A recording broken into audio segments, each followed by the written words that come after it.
And he's like, ah, cuts his he's own like, foot off. Shiva. Really funny Which stuff. is like, yeah, that's pretty much what you say. You get your leg cut off by a chainsaw. Yeah.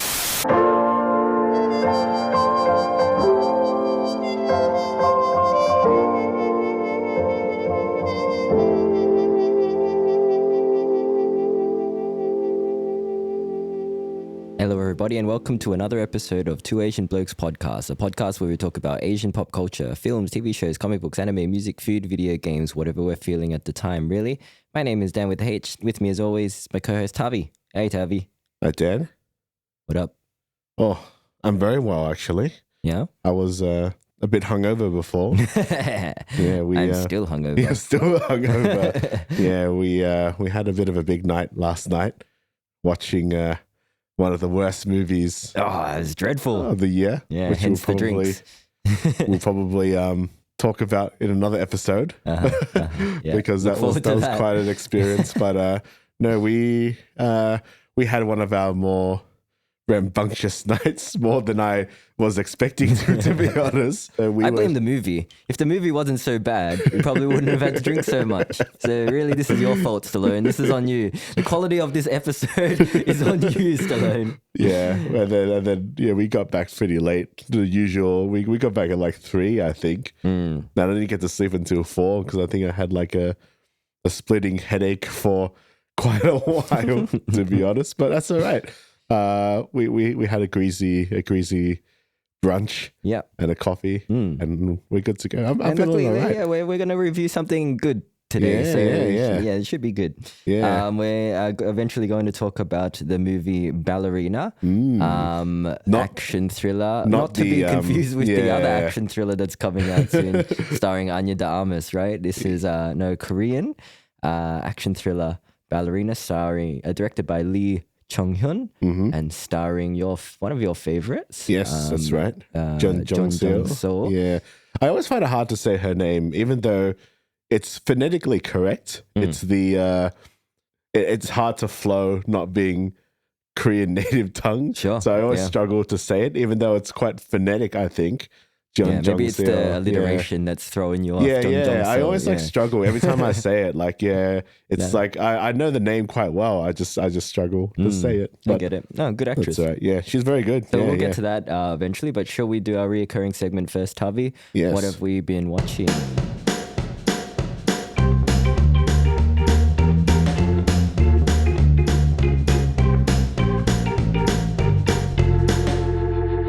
I'm going to talk about something significantly lighter, which I've been talking to you about a lot. Oh, yeah, okay. This past week. This fucking show. This fucking show. This show that it's not something that I would usually watch. I've been watching I think this one's Strong Woman, Bong-Soon, and I think I've mentioned it.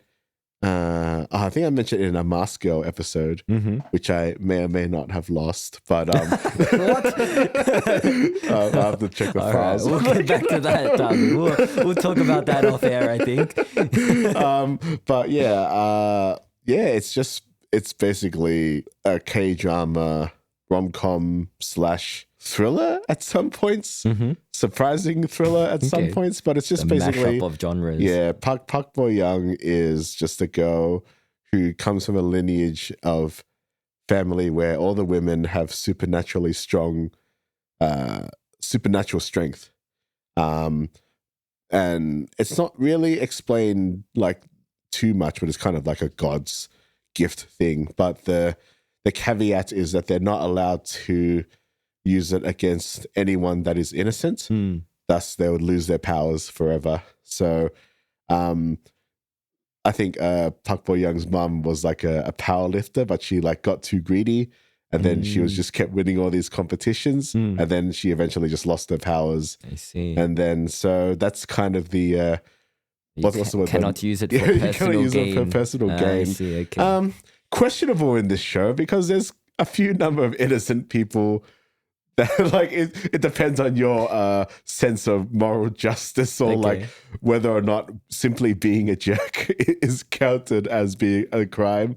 But the show, it's like it's not particularly a good show, but it's very entertaining at what it does. And it's just like Park Bo-young being very cute for 16 hours or 17 hours of K-drama. Yeah. Because, I watched this show because I wanted to watch Strong Girl Namsoon because I'm a big fan of Lee Yu-mi, the actress from that.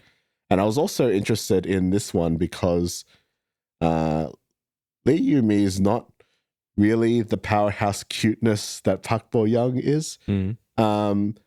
She's more of a, I'm not going to say she's a better actress, but she has like, well, she's a better actress, but she's got like, I've seen a lot more range come from Lee Yu-mi, whereas, so the only K-dramas that I've watched are the ones that Park Bo-young have been in, to be honest. And that's not including the ones that are kind of like half a K-drama, like All of Us Are Dead or the Netflix ones. I think I mentioned Oh My Ghosts a little while back. But she's definitely got a thing going, right? Yeah, it's easy. Yeah, it's cuteness overload. Cuteness right? overload. Yeah, she's like the Korean Baby Yoda, basically. Yeah. And like there's definitely like it's weird because like I wasn't sure if I was actually gonna like the show. I kind of just watched it because I thought, I probably should watch it just because this one is coming up. But yeah, it's actually, you actually kind of miss it after it's done because you kind of like, I think the big reason you might watch a show like this is because you kind of feel like you're hanging out with the characters or you are going on a date with like Park Bo-young, or if you're from the female perspective, you are going on a date on one of the two male leads on the show. It's definitely like what I call very good like compromise viewing, in a sense that like there's something for everyone. There is literally something for everyone. Right. You're like a little bit of serial killer. There's it's surprisingly like there's actually blood in this show, which I'm like quite surprised. Yeah. But there's also like a big satisfaction watching Park Bo-young equalize people, where there's like a lot of it is just, it is definitely men picking on her, and then they're saying like, well, you're such a little shit, like why, and then her just like trying to contain like her frustration. Right. And it is very much a power fantasy. But the thing is like whether you're a girl or a guy, I think it's very satisfying just to watch like jerks get their comeuppance. Yeah, it is mostly men but I don't really give a shit. It's just fun to watch. It's quite a low budget show. It's week by week. And it kind of elicits some of the issues that I might have with shows like this, where it's like it does drag on, especially if you're binging it. That's my issue. Main issue with Korean dramas is there's just so much wasted time. It's definitely like you talked about not liking saccharine romance and swooning moments. There's a lot of it. there's a lot of moments where like the lead character would like spin Park Bo-young around as soon as she's leaving, and then it'll be like slow-mo. And then it'll be like the K-drama song. Like the 이렇게 사랑해, and it's just like really like, and then it's be double taking, and it's just like I would not fail to laugh every time this happens because it is so.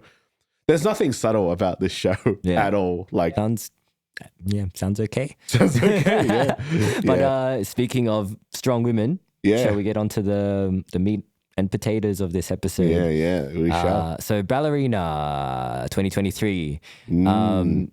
Pretty hard to Google because there's a lot of movies and media about Ballerina. But like, just type in Ballerina Korean film and you'll find it.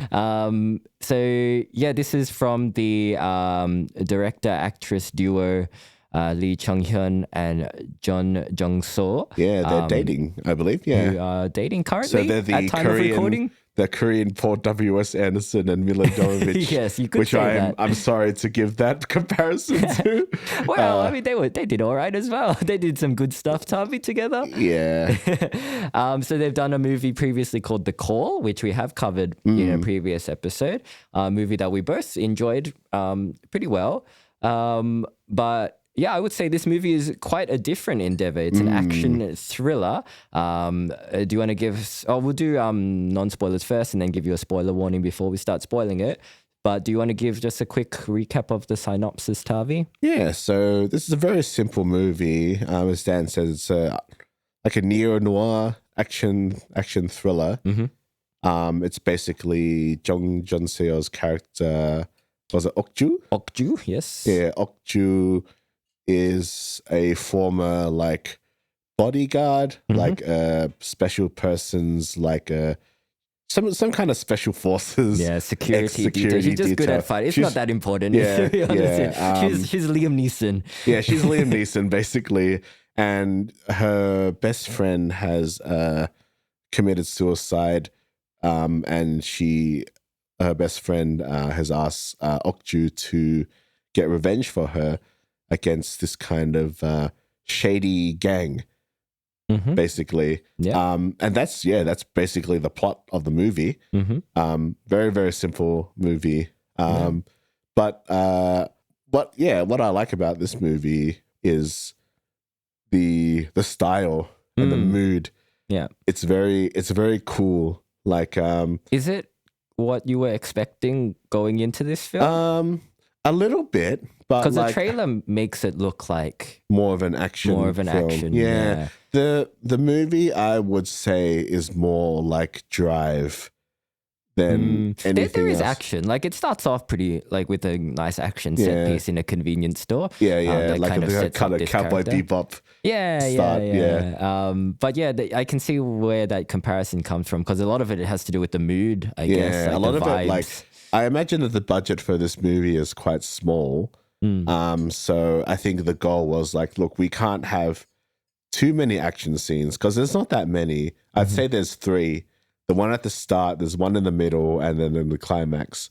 So most of it is just like her like tracking down people and her kind of brooding over the loss of her friend. Yeah. I can see that a lot of people can kind of be like, and I guess it was the same reaction for Drive, like not like the movie that much because the way that the trailer did, it's a bit misleading because I actually was expecting more of like a lot of a high body count kind of almost John Wickian. You were looking style. for John Wick. Yeah, I was looking for John Wick. Yeah. But I mean, like Taken doesn't have that many action scenes in it's it got either. quite a few though. Yeah, I don't know. A lot of it is tracking down people. But Taken is a lot more frenetic in its editing and frenetic in its storytelling, where this one, it's very slow. But the thing is, when I was watching it, I actually didn't mind what I got because like the mood, like the music, the cinematography, it's all really, really well done. The characters, they don't reveal much of themselves. Like, I wouldn't say that this is a really big character study movie. No, I wouldn't say their characters are shallow, but they're quite simple. And you get a lot just from like how they're presented, I guess, right? Like and I guess like a lot of the time in these movies, the backstory is not all that important. Like unless you're John Wick, where you have to build all this lore to explain his origin story. But if you just take John Wick, the first movie, like he's just a guy that's really good at killing. And that's what this character is. And like all the bad guys, you know, they're just bad guys. They're just right? bad. They're like, very unlikable bad guys. Yeah, you know what they're doing, and when you find out what they're doing, like you just hate them so much. So I mean that it's just that kind of movie. But like I think what elevates this film for me is definitely the style. Like there were a number of times during we watched it together just then. Yeah. There are a number of times where you looked at me and just said, you just take a bit of time to make your frame look good, you know? Just take a bit of time. Just take a little bit of time to... There are a lot of beautiful shots in this film. There really is. Like more than you would see in a typical action Netflix film. Especially Netflix from production. Netflix, and just take a little bit of time to make your shots look good, you know? And just the coloring of certain scenes, like the contrast between like kind of the flashback scenes where they're establishing the relationship between the lead and the person that she's getting revenge for, you know, contrasting those flashback scenes to the present day where she is tracking down these bad guys. Like, just the use of coloring and the use of filters, I guess. Yeah. It's really simple, but quite effective. It really effectively tells a story because there are a number of flashbacks when she meets her friend. Choi Min-hee, played by Yeah. Park Yoo-rim. So she is the ballerina of the title, right? Yeah. Essentially, the story starts off when... Park Yoo-rim. Is she from Drive My Car? Yes. Oh, Debut role, okay. Yuna in Drive My Car. Oh, when you said that name, I didn't recognize her from Drive My Car, no, but she looks like, different. I remember the name, even though I've seen Drive My Car like quite a number of times. But So yeah, she kicks off the story by killing herself due to reasons which we might save for spoilers, maybe. But yeah, like because we still need to kind of understand Jeon Jong-seo's motivation. There are these kind of flashback scenes sprinkled throughout to kind of frame their relationship, and this is what we would. Tavi and I would call the dead wife footage. Yeah, basically. there's a bit of dead wife footage. You know, like in these action films where like the lead is getting revenge, they're always looking at footage of their dead wife, like looking very pontifically beautiful. You know, actually, on the note of dead wife, though, well, I think I was saying like there are a number of flashbacks where it's very clear that they're flashbacks. So like. There's kind of like an overexposure. It's very bright and there's like a lot of bloom. It's a very like classic, like Asian cinema look. This is very like soft, bright, almost like angelic lighting when I think it shows Jeon Jong-seo's character meet Min-hee for the first time in like a cake shop. And there's this really nice shot where there's a lot of headspace. It's a 2-shot and it's like a profile. There's a lot of headspace like with the characters, but like one's like bathed in like light and the other's like bathed in kind of this like dark blue haze. So it's very stylized. But like throughout there's a number of these flashbacks and they go to the beach and they're playing around and stuff. Would you say that there is kind of a romantic tension between the two? Because it's never really stated, but like with how it's shot and how it's framed and how they look at each other, there is like a gaze between the two, and like the fact that she wants to get revenge that much is kind of like there's almost like a love element between the two. But is this just kind of me overanalyzing, or do you think it was like completely platonic? Yeah, I mean, I've seen this as a criticism of this film, actually. One critic mentioned that they wish that the relationship was more explicitly established between the two, like more explicitly a romantic relationship rather than an ambiguous kind of friendship. I'm going to disagree with that critic. I definitely disagree with that. I don't think they need to. I think they can just be mates, you know? Yeah. Like, it's fine to just be, for two women to just be mates. And like, I think the idea of her going this far to get revenge for this friend, it makes the story a bit more powerful than it would if it was in a romantic relationship. Because like, yeah, the friendship can be just as strong as romantic feelings, if not stronger. And I think like what this film kind of represents in terms of like the revenge fantasy. We've looked at a lot of films that have this theme of revenge, but this is the first time I've seen a film from Korea where it's specifically this female revenge story. I guess Lady Vengeance. Vengeance. Yeah, you know what I mean. Like you don't see it. You don't see it that often. And especially like what this movie tackles specifically, like what this gang is doing, is quite topical in the realm of like what's happening in real world Korea as well. I think like for their relationship to just be platonic makes this message and the subtext of this film more powerful. Yeah, but I think as well, it's like that Asian storytelling of ambiguousness. Like if you want to view them as being romantically linked, then view them like that, you know? Sure. You can interpret the movie any way you want to. You don't have to be told. Yeah. It's up to you. Like you know, like I think I would say that it's platonic. Like I think that kind of friendship is stronger because like you get the sense that Okju's character is quite lonely. You know, you kind of get in, if you get into this field of work, you're not necessarily the life of the party. Yeah, she doesn't talk to many people in this film, and like her interactions with with even the characters that are supposed to be good characters, you know, she just doesn't like people. It seems, you know? Yeah. Actually, because this is the second time I'd watched the movie, and I think I actually enjoyed the movie more the second time because I kind of knew,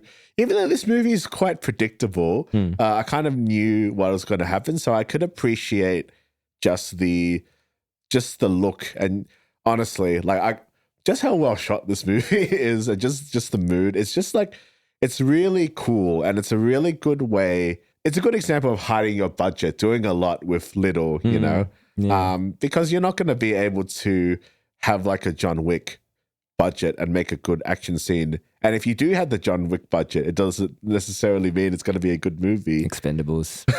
Spend four balls. Spend four balls. $140 million. No, just $100 million. $100 million movie somehow. We'll save it. Sorry, it's still fresh in my mind. Fresh. We just watched it yesterday, but yeah, I know, and even like the action scenes as well, like the way that they're shot. I guess like, you know, Korean action is generally pretty good. Yeah. I think a lot of it comes down to like the actors doing their own like stunt work, I guess. Maybe due to budget constraints as well. But yeah, Jeon Jong-seo and her stunt team, you know, they really get the physicality of action. And the way that it's shot as well is quite interesting. Like there's a lot of interesting choices in the framing. There's this bit where she's at like a hotel and this guy's running at her with a chainsaw, right? And it's kind of that long like shot, like the old boy corridor hallway scene, you know, where like they take the wall out, so you can kind of get that panoramic shot, right? It ends in a really funny way, but little things like that. Sometimes like the camera will go to a bird's eye view, like randomly. I found that a lot throughout this film, where like the choices are quite random. It's almost like you can feel the director experimenting with a lot of different kind of shots and techniques. I think that's the joy. I think that's the spectacle of watching this movie. And I guess it's like, if you're an audience member that's not used to that, you're probably not gonna like this film because there's not a lot of action scenes, and you mentioned like they're pretty well shot, and the physicality is well done. I would say for two of the action scenes though, they're a little bit over edited. I think the opening one, and I think even the second one. Okay, which I was just like, they're good, but I was like, the editing did ruin it a little bit for me. And I honestly would say I honestly enjoyed the parts in between more than the action scenes. Like she eventually finds out the reason why her friend had killed herself. Like there's a guy behind it, so she follows the guy responsible. And then she's like going around looking for and planting bugs around the house, and she's like listening in and stuff. And I found all that stuff really cool. It's kind of like the more realistic, boring stuff of tracking someone down, like the espionage. Yeah, the espionage, kind of like, because I do like the John le Carre novels. I've read quite a few John le Carre novels recently, where it's just people just talking about files and shit. And just like, So this is like, even though this is a supremely stylized film, it does take that realistic edge almost. And Jeon Jong-seo or Okju, she's not invincible either. She actually takes quite a few hits.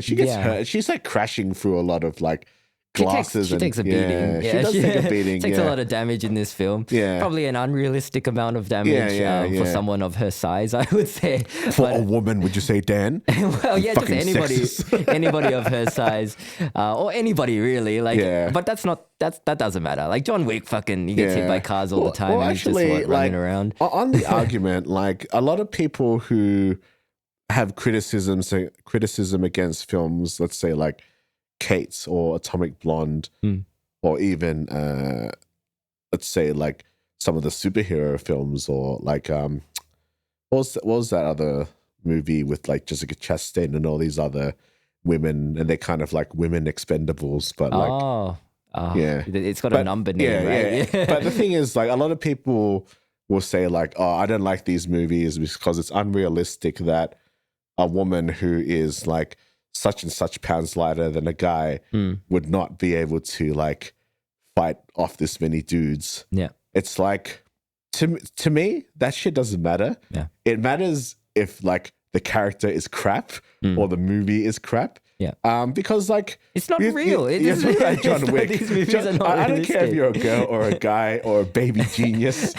No one can fight off that many dudes. Yeah. You're not a Frederick Zoller from like Inglourious Bastards where you can like snipe this many guys. You know, it's like it's all fantasy, and I think the issue. I don't think the issue is like, I think that's like a surface. It's like, if the movie's shit, then like that's something that I'll pick out. Like, this is impossible, you know. Compared to Kate, both movies which I enjoyed. So it's like it doesn't really matter. But what are your thoughts? Like dudes. Yeah, no, it's fine. I think for me, like, a lot of the time in any action sequence, I like to see the damage taking its toll and fatiguing people, I guess. Like that way, like the fight scenes in themselves, they kind of tell a story as well. Yeah. So, like, yeah, she definitely takes a beating in this film. And sometimes like she'll be in the next scene and she'll just be okay. You know what I mean? Yeah. Like it doesn't, like by the end of it, it doesn't feel like she's like in Kate, for example, like by the end of it, you can tell she's fucked. She's like on her last legs, right? In this film, she's like pretty okay, like scene to scene, which I think probably is where what I would critique more. But again, it's not real. This is unreality. This is a pure fantasy. Yeah, exactly. So film. it doesn't matter that much, I don't think. Yeah. I think maybe it would have been more effective if she was slightly more affected by the violence that took place earlier in the movie. John Wick is affected by all the shit that happens to him as well. He's kind of just limping throughout the whole movie, right? But I mean, like in Kate, she starts off quite fresh, but then like, you know, as the movie goes on, you can see like in her appearance and her acting, she kind of is deteriorating. Yeah. Whereas I didn't feel like that was the case for Jeon Jong-seo's performance. But you know, like I said, the action scenes for me, they looked good. I can see what you mean when it comes to like the over editing of some of the scenes. Sometimes the camera is a little bit too close, maybe. Yeah, a little bit too close, a little bit shit. Maybe it's hiding some things with the cuts. But at least they look good, Expendables 4. I actually did really like the climax action scene, which we'll probably talk about later. But Jong-seo's performance is really good as well. Yeah, she's good. I really like when she discovers her friend's body, and she kind of just gives this like very just a slight wrinkling of the nose, but you can tell like, she's Devo, man. She's like, oh, she's a fucking brilliant actress, man. Like I was telling you before, like I obviously find this actress very attractive. She's very cute, and there's a bit where like it's her and her friend like in this photo booth, and she's quite shy, and then she does the kind of googly eyed thing, and it's like, oh, she's cute. But I was also saying like, Jeon Jong-seo is an actress who's like can be very cute, but if you like get on her wrong side, I mean, she'll give you that equalizer stare, and you're not gonna have a good time. I feel like she would probably beat me regardless of whatever fighting training she's had. Not in even real this life. character, like just her in real life. The actress. I would actually feel very. I reckon if I met her in real life, I would actually feel a bit intimidated. She's got a very good equalizer stare. Yeah. But like I think her acting choices as well are quite interesting. I think both of them, the lead as well as the director, feels like, you know, they're subverting expectations a bit.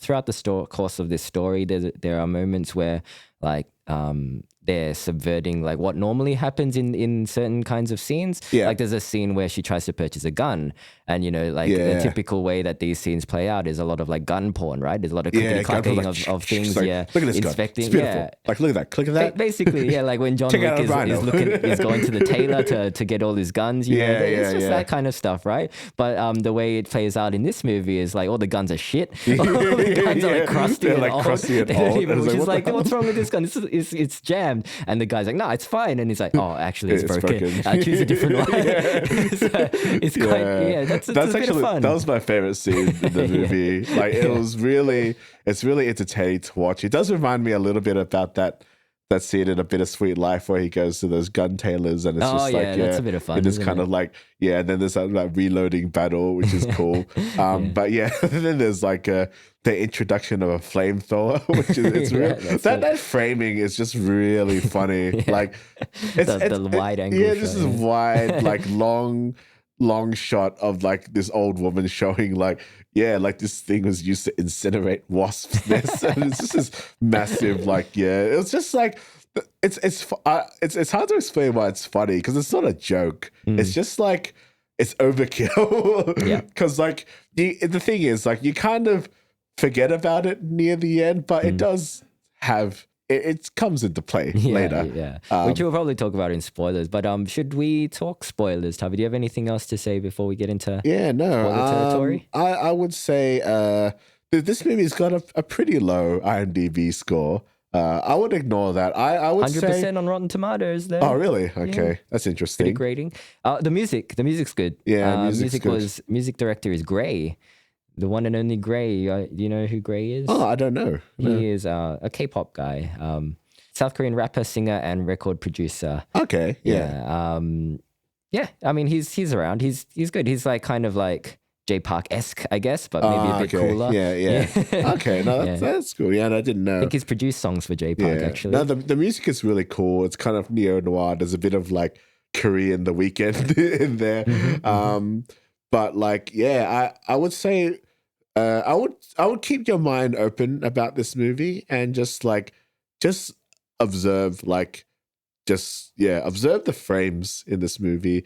The movie is definitely a little bit like style over substance, but it's a good example of how to make your movie look expensive, but like with pretty little, There's definitely a lot of like calculation, a lot of thought that went into a lot of shots in this film. Yeah, that's more to say than some of the stuff that we've seen recently, Dan. Which we need to talk about it. So we'll get it out of our system. We need to get it out of our system because the more I think about that movie, the more angry I get. Maybe this movie is enhanced because we watched that movie. Probably. But no, I think this is a great film. Yeah, it's definitely a stylish film. I think maybe like go into it with the mindset of like you're not walking into like a typical action film, I guess.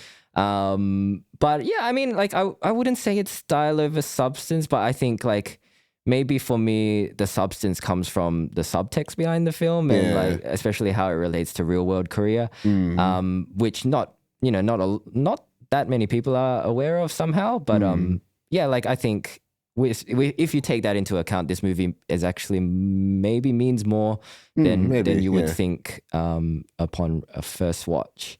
But yeah, good film, I would say. Yeah. Worth a watch. All right, should we talk spoilers? Yeah. So the bad guys in question, they are basically a sex trafficking ring. Yeah. Headed by the greasiest bad guy I've ever seen. One of the greasiest Korean guys I've seen. He's got like long, greasy hair. Yeah. He's really handsome. He's always sweaty. Like very manicured. Yeah. He's got, like his fashion is on point. Like he drives a Lambo.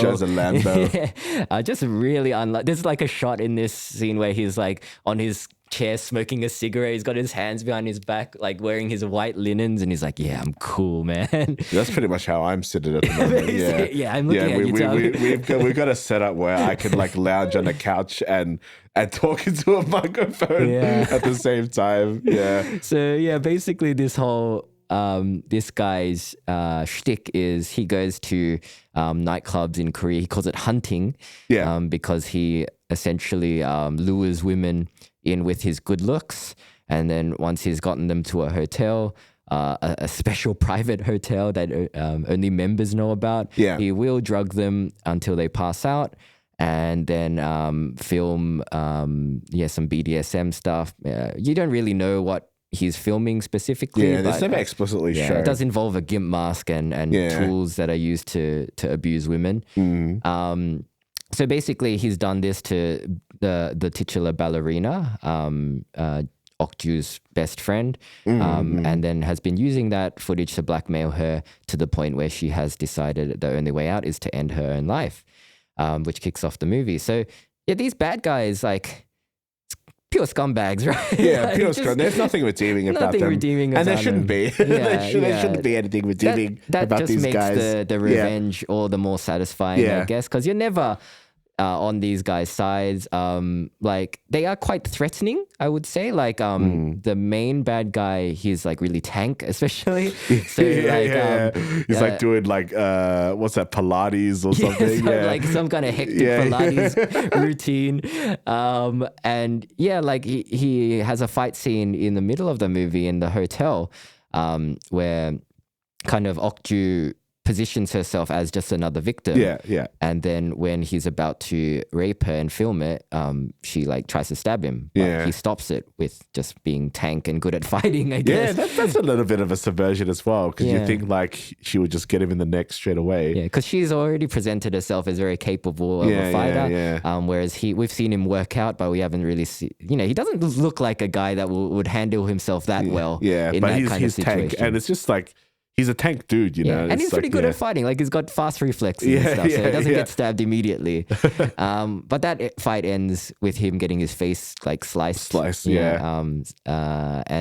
does have to escape. Yeah, she's about to get the finishing blow. Yeah. But then a guy with a shotgun comes out, and stops that. Stops short. that. And then a guy with a chainsaw comes and like that scene is really funny. Like it's almost another subversion where you expect like this big kind of like bombastic fight just another fight scene, but then like a girl opens the door on him and like he bumps his head and drops his chainsaw on his leg, and he's like, he cuts his own foot up. Really funny Which stuff. is like, that's pretty much what you say. You get your leg cut off by a chainsaw. Yeah, so that's an example of like the director and the writing kind of subverting the audience's expectations a bit there.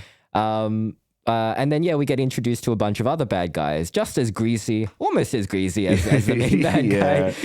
So one of them is Kim Moo-yeol, is playing like the head boss guy, I guess. He was in the gangster, the cop, the devil. Oh, really? He's the cop from that movie. Oh, okay. I didn't recognize. He's playing a different character. He's a greasy bad guy. What do you think of their dynamic? Like that group of gangsters dynamic? I mean, I didn't think it was anything too special. It's the usual typical, like, there's always it's the Korean sentiment of there's always someone that's above you and bearing down on you, which makes these kind of Bong-Soon revenge stories like very Korean. I couldn't tell though, like, whether the main bad guy was afraid of this new bad guy or not. Because like the scene opens and he's got his face fully bandaged, so you can't really read his expression. Yeah. But from from what he's saying and from how this guy is talking to him, like I couldn't really tell from the outset, like whether he was a boss or whether he was a partner or like what was the dynamic there. I think he was afraid of him. He respected him. He didn't like him. Yeah. I don't think he liked him, but he was definitely like, he treated him with respect. So I think that was pretty clear to me that this guy was like the boss of the gang until like his power is taken away in the climax of the film,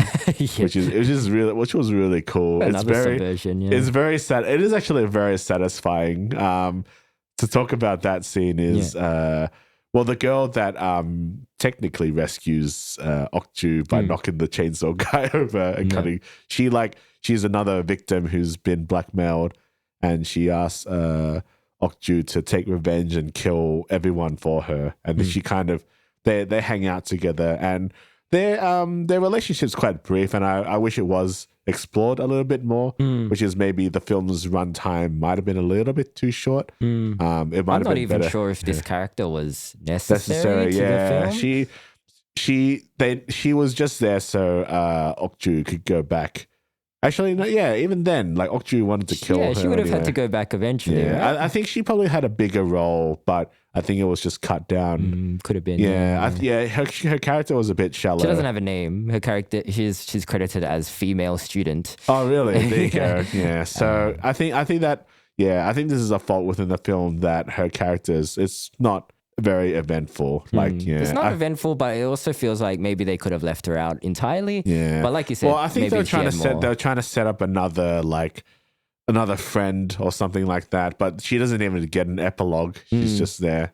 So pretty unnecessary character, but for whatever the case, she's there, and Okju wants to go rescue her. And then she like finds like the gang where they're all making their like the drug thing, and then she's like asking like, I'm looking for this girl, like someone tell me. And then because the boss comes and says, oh, this bitch is still alive, because like the bad guy like lied to the boss saying that he caught her and actually chopped her up. Yeah. But like he's like, fuck. It's like, hey, come sit down, like let's talk. Like, you know, in this very kind of really like disgusting, really smarmy. Yeah, like nothing can happen to him. Yeah. And then she just shoots him in the head. It's like, and he's dead. Yeah. The big bad boss of the organization. He's just a man. Yeah. Just a bag of flesh. Yep. And it was very like, because you see this so many times in movies where like the head or whatever could just be killed and that's the end of it, right? Yeah. But like they rarely do that. They rarely do that. It's like, we need to make this movie longer. So it's just like, But this movie's like, no, I don't want to hear anything you have to say. I'm just going to kill you. It was fucking badass. It was fucking like, yes, Quinn, you know? It's good. Yes.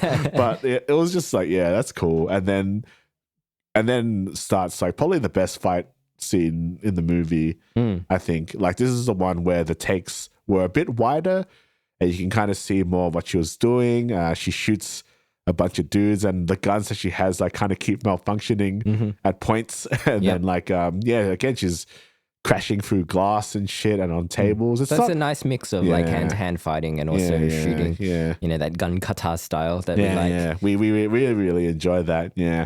And there's a particularly like gruesome climax to this scene where she like shoves a bunch of broken glass into a dude's mouth, and then smashes it into his. I was like, yes, get him, ooh, get him throughout the film. Get this motherfucker. You're always like that during this film. You're like, get him, and I guess that ties in with like just how despicable the actions of these characters are, right? Like this whole sex trafficking thing. Like, I don't want to delve into real world Korea that much, but I think it is important to talk about it a little bit in the context of this film, like because this shit is happening in Korea. It does happen a lot. It happens. I mean, like I guess it's like, because I kind of know, I've seen a lot of movies where this is a theme in Korea and in China, especially like it happens to a lot of North Korean escapees that go into, I guess I shouldn't name this country, but if you're smart enough, you know what country I'm talking about. But they go into this country and they end up being like sex trafficked, and it's like it's a big issue over there. Yeah. And there's like a whole like Asian Me Too movement in the works. Like I know it's kind of already happened in Hollywood. But it is still happening in Asia, and it's not even like it was kind of brought to light in South Korea because of like a big K-pop scandal, right? Like involving Seungri. Didn't we say we're going to call the guy Seungri? Basically, the bad guy is Seungri. The bad guy is Seungri in this movie. He's so Seungri. You know, he got caught up in this whole like thing where like this exact thing is happening, like the club in Korea, Burning Sun.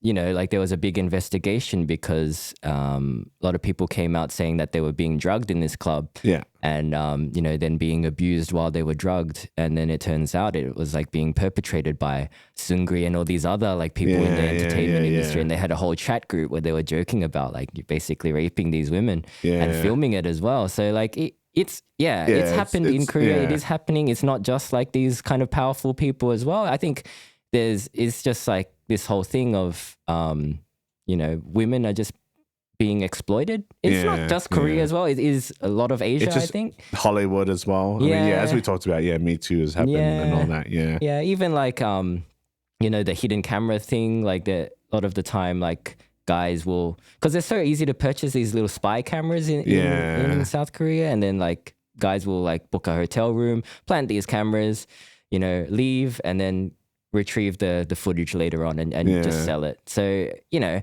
like I think it's interesting because we see a lot of kind of these revenge fantasies, but this film kind of is a revenge fantasy about like targeting this specific issue, right? Yeah. So I feel like it's almost like a representation of how a lot of women might feel in Korea. So yeah, I think like it's important, you know, it's for a film that on the surface, you know, is just like a nice, cool looking action film. Like it's actually pretty important. It sends a pretty important message and brings an issue to light where, you know, not everybody might be aware of. Yeah, I guess so. Yeah, I think, maybe you might be right. I think, I said it's more like a style over substance because like I've seen this particular theme in so many films that it's kind of like, and I guess that might be part of the problem is that I've kind of just accepted that that's a thing and whether or not like obviously something should be done about it but like it's an issue, you know, that needs to be addressed, and I guess it's like whether or not that was the director's intention or whether that was just purely just like the use for a plot device, I don't know, but like because of that use of a plot device, it does bring these issues to light. Yeah, I think, maybe because like you said, Lee Chung-hyeon and Jeon Jong-seo, you know, they are romantically involved as well. So, you know, maybe they collaborated pretty closely with it. And I mean, it's quite a powerful message that they end up putting out there and quite like a, like, yes, get him kind of sentimentality, which I think a lot of like, especially a female audience might appreciate. Another thing about the climax of this movie as well is there's a very, as the flamethrower comes back into play. So the bad guy, they you know, he's been mortally wounded. They drag him to the beach to exact their final revenge on him. And he has a bit of an Odessu moment, I guess. He does. He begs for his life. And then he starts cackling maniacally and like, you know, cursing them and saying that he's going to abuse the ballerina in hell. And then he gets flamethrower. And this is really funny. It's kind of like mimics the shot when the Ajunma kind of is teaching Okju how to use it, and then he's just burning, and it's really funny because it's just really funny overkill. When she brings out the flame. Like when you see it, you're like, oh get in. Do you think that was intentionally part of the humor, though? I think so. I think he knows what he's doing. It's interesting because it's like it's hard to explain this kind of humor because it's not really jokes. It's just like, oh, this guy's gonna get fucked, like kind of thing. It's a bit of a, you know, almost Park Chan-wook-esque humor.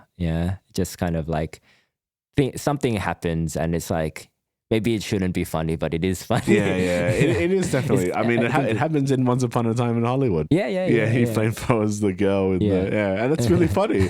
So it's just like, it's probably a nod. Do you reckon it's a nod? Could be a nod. It definitely feels like that scene.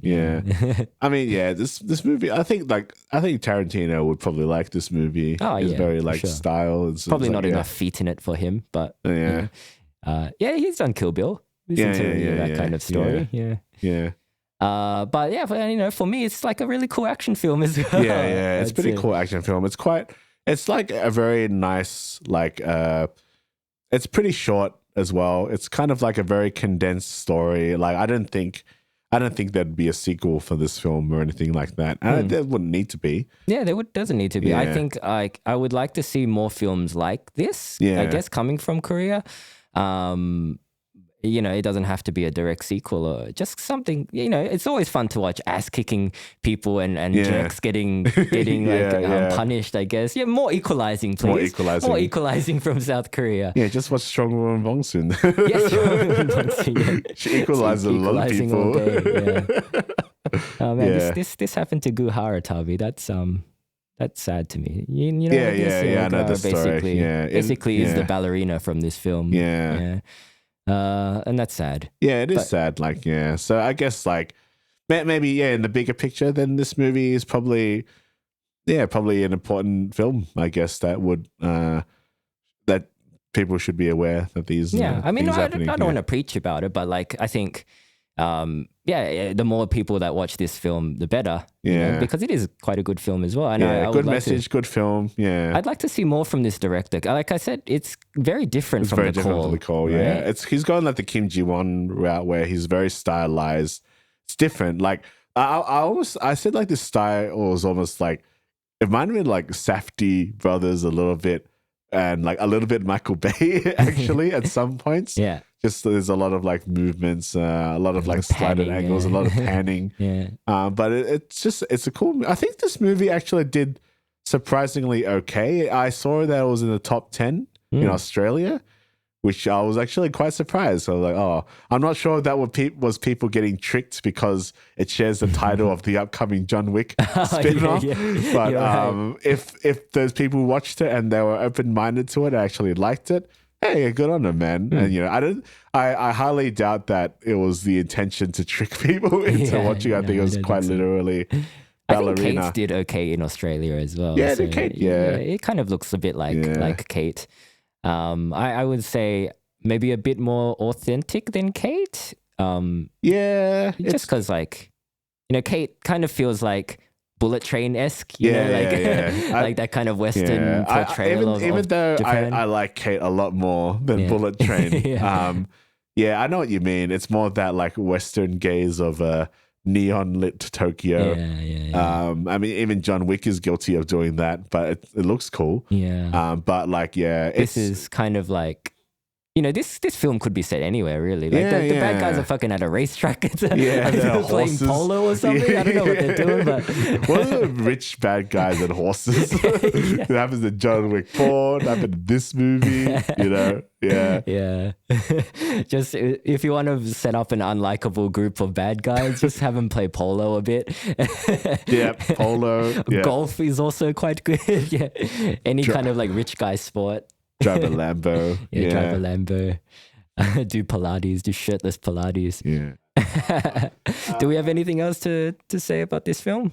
I think I'm good. I think, actually, honestly, just talking about it, rewatching it again, I think I actually appreciate this film more. I think this will be an underrated film of the year. It's actually quite a different movie from what I've usually seen this year. I would dare say I would probably watch it again at some point in the year before it closes out. I think this is a good duo. I think I'm expecting big things from this duo. Even Korean more so Resident than Evil. even more so than the Paul W.S. Anderson, Mia Djokovic duo. Who were also great. Right, Tommy? Yeah. All right. I think that's us for now, guys. All right. But what did you think about Ballerina? Were you tricked into watching it because you thought it was the John Wick sequel? But did you like it? Did you like the vibe of it and the action set pieces? Let us know. You can get in touch with us at twoasianblokes@gmail.com. You can join our Facebook group to be part of the conversation, or you can follow us on Instagram at TikTok at twoasianblokes to see what we're up to. Thanks for listening, as always. Yeah. And we'll see you next time. Yeah. Catch you later. See ya. Bye.